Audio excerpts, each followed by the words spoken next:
Essen Studio Créative présente Jésus, la vie quotidienne d'un maître.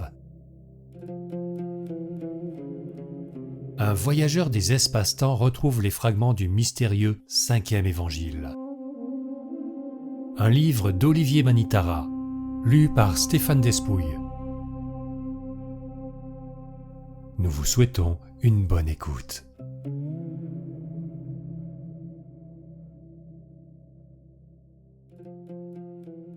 Chapitre 8.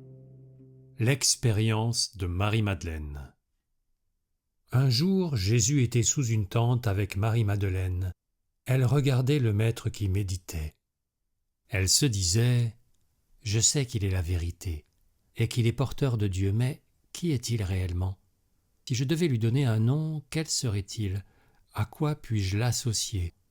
Car il est le mystère à la fois dans la simplicité et aussi dans la grandeur spirituelle. » Elle posait ces questions avec intensité, tout en contemplant le Maître.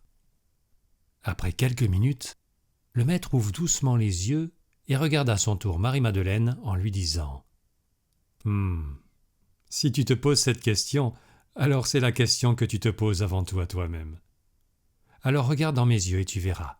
Tu auras ta réponse. » Marie-Madeleine était étonnée, et aussi un peu gênée d'avoir été surprise dans ses pensées. Elle posa pourtant son regard dans celui de Jésus, non pas pour regarder l'homme, mais pour avoir la réponse à sa question intérieure.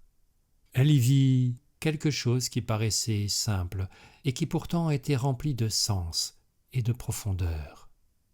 Elle vit un vieil homme qui possédait toute la sagesse, la douceur et l'amour du monde.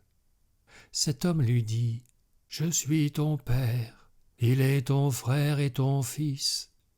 Mais en lui je vis, en lui est l'espoir de l'humanité.